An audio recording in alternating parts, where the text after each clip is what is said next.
Hey, what's up, America? Welcome to 5 Stupid Questions with America's sweetheart, Eric Ryan. I'm America's sweetheart, Eric Ryan. Today, sadly, is the 5th of the 5 questions with my hallucinogen hero, Cesar Marin. Today, I ask Cesar what his favorite quote is and what his favorite childhood memory is. Now, he has 2 quotes. One is his, which I feel like is cheating, but the other one is from Maria Sabina. Maria Sabina is a lot of things. She was a poet, she was a shaman, but for our purposes, most importantly, she exposed the world to psilocibin mushrooms. Now, if you are an American who's done mushrooms, chances are it's directly because of Maria Sabina. If you're an American that hasn't done mushrooms, you're a dork. What are you waiting for? What do you hate fun? Here's the problem with this country. I mean, we have a lot of problems. Here's one of them. Watermelon lime White Claw is legal. Psilocybin is not. I'm not saying if we make one legal and the other not, it would solve all our problems, but it would be a start. Anyway, enjoy this episode. I know I will. I am in it. Cut. All right. Question number 5. I asked you what your favorite quote was and your favorite childhood memory. And these are very sweet. You have 2 quotes. We'll pull up this one first. Put love in tea instead of sugar and drink it looking at the stars. Heal yourself with kisses and winds giving you hugs of the rain. Stand strong with your bare feet on the ground and with everything that comes from it.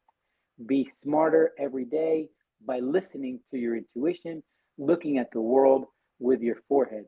Jump, dance, sing so that you live happier. Heal yourself with beautiful love and always remember you are the medicine. This is a quote from Maria Sabina. Maria Sabina, I would say she put mushrooms on the face of the earth in the sense of bringing it globally, right? The VP of Morgan Stanley was there. She is was in Mexico. Came across Maria Sabina. He ended up doing some ceremonies with her. Ended up writing article for Time magazine. And that's pretty much where the world attention towards mushrooms and psychedelic mushrooms grew. And unfortunately, Maria then suffered a horrible end to her legacy where, again, globalization, capitalization, people went to her hometown and, just took advantage and started pillaging and were just, taking advantage. And she was outcast by the community for bringing these people in. Incredible healer, incredibly wise woman. I think that quote says a lot about how we can live beautiful lives, right? How, it's there. If you do that on a daily basis, it's life is good. It's what we make of it. And at the end, we are the medicine. Yeah. We can heal ourselves or we can make ourselves sick. We can. That's no doubt about it.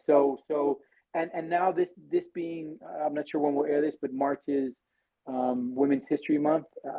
For me, it's really wonderful to honor her as one of the pioneering women in the psychedelic world. And unfortunately, what she ended up going through, but she was instrumental in us being aware of mushrooms. Speaking of no good deed goes unpunished. I mean, she's the subject of a Life magazine article. Everybody reads how great these things are. They want to go try them. Particularly, I think rock stars at the time. I think Mick Jagger went down. There's a whole bunch of, and then all of a sudden it becomes this huge thing. But I mean, God damn it, it's mushrooms are amazing, and she opened up a lot of people's eyes. But of course, she essentially gentrified an area by accident, and that sucks. But man, it's really life sometimes. No good deed. But she left us so much. You know what I mean? What's the story then? I think again, it's sort of something we talked about. What's the story you tell yourself, or what's the story you tell about her? Right? Yeah. It's sort of there's this wonderful woman healer who opened us up, and because of her, more people were aware of mushrooms. And thank you, universe, for bringing her to us. That's the thing. Like, I don't want to dumb this down, but when bands, when you're a fan of a local band and they blow up, you accuse them of selling out. Well, the idea is that more people hear their music and are happy about it. Like, and that's kind of the thing here. I guess it sucks that, she sold out with mushrooms because she exposed them to a large audience, but it was also really good for a lot of people, I would say. Definitely. And it's funny because her debate is the debate that still goes on. It still goes on with the indigenous respect for these medicines Yeah. and for, we're going to capitalize this. Is it going to be, starburst looking gummies? You know what I mean? Is it going to be, or are we going to hang on to some of this tradition? You know what I mean? And maybe that's what the townspeople were like. Well, what you're bringing in all this, and we were so peaceful here, and no one knew this. But again, it's sort of um, fortunately, a lot of people have had experiences in healing and spirituality and enlightenment thanks to her. I think it happened again somewhat recently with ayahuasca tourism. All of a sudden, the jungles of Peru were full of fucking me, and that's Yeah, not. no, and that's just in Peru and Colombia and other places, in Belize and Mexico. There's a lot of tourism now for 5-MeO DMT, Mm-hmm. which is the some people call it bufo, which Yeah. is toad venom. So again, I'm a big believer that these medicines are very powerful. Then, when done with respect, right? When done with intentions, Yeah. they can be very powerful, right? It's again, it's a big debate. It's a big debate of reciprocity and how we respect these medicines, and It is. how we respect the legacy of these people that used them before, and at the same time use them the way they were intended to, whether it's to have a good time or whether it's to heal spiritually. I mean, look, I like to tell people, look, mushrooms are awesome, and it's not just about healing. I mean, they can be fun too. Yeah. That's the thing. Like, I want to do 5-MeO DMT, and I'd rather do it where I'm supposed to do it as opposed to buying it from a 7-Eleven. Therefore, I Yeah, become part of the problem in a way. correct, You know. correct. Yeah, All right. yeah, Well, that's let's that's go a to great something point. I think we can all agree on. Well, actually, I'm not sure we can all agree on it, but because we're capitalists. But you Manifest, love you well, not fuck fuck you you well. well. Yeah, I Okay. think this came up organically between the two of us because I mentioned early on when we talked in a thing, I said something about fuck you money, and you Yeah, immediately went back with this. So I don't know. yeah, it was somewhere there. It was a combination of a whole bunch of it, of waking up to there's a difference. There's a difference of giving, right? Knowing that it's going to come back, and that you get back, you're going to give because it's satisfying, right? It's sort of that sense of giving and seeing other people happy. There's something about that chemical connection between people that's important. When you manifest fuck you wealth, where it's just like, you know what, look at my Rolexes, and then I need three Ferraris, and I need a mansion, and it's all for me, me, me, me, me, and it doesn't matter, and I got to get this, and I got to get that. One, that's sometimes fleeting, right? And Mhm. then at the end of the day, are you taking that? Because wealth, when I really say manifest love you wealth, it's not about the money. It's not about the money, right? It's about the time. It's about the effort. It's about the connections you make, right? Like this conversation you and I are having is wealth.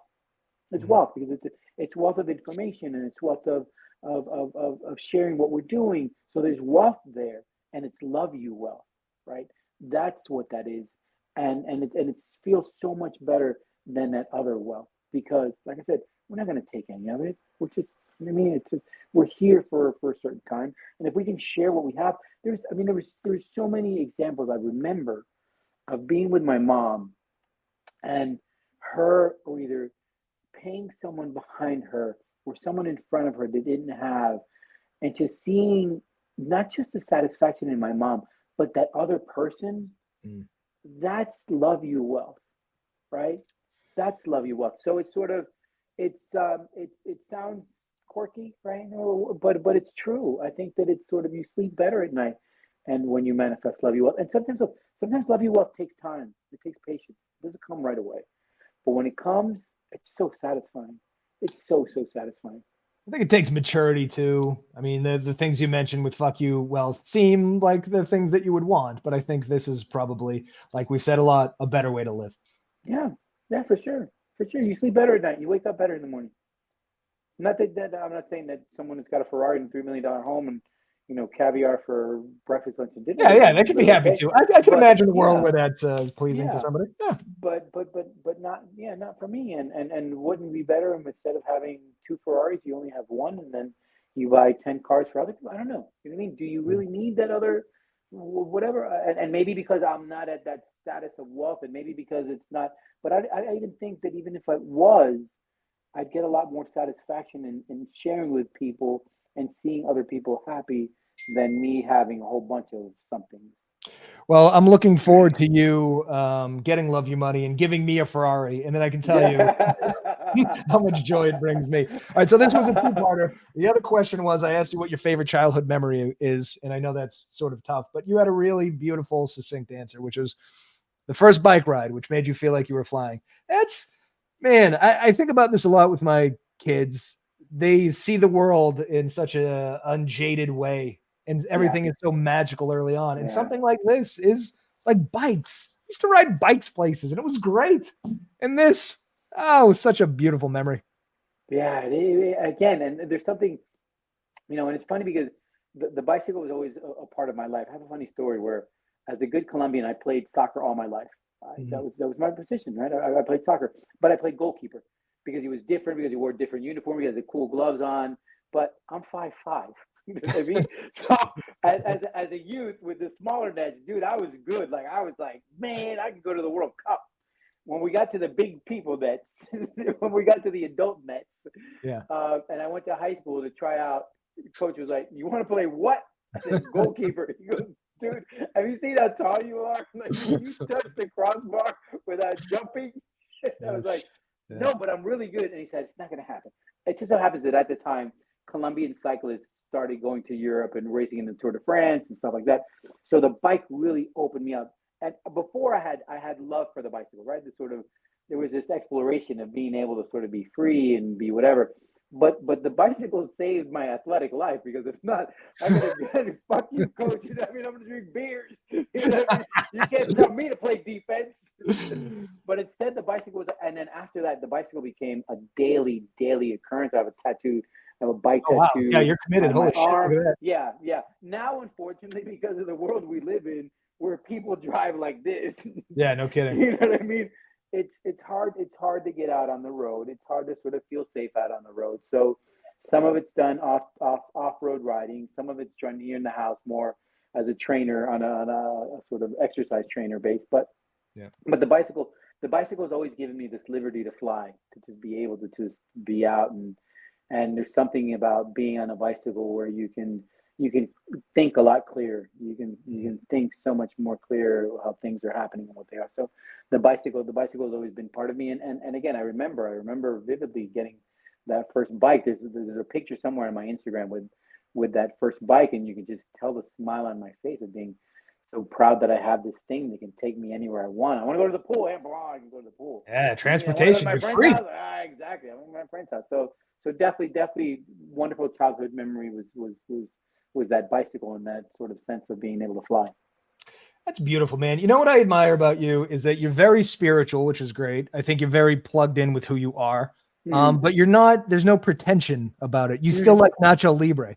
I think so yeah, many people aren't balanced in the sense that they skew too far one way or the other, but you're just yeah. like, you're fucking normal, but you're really spiritual and plugged in. And that's, it's a beautiful thing.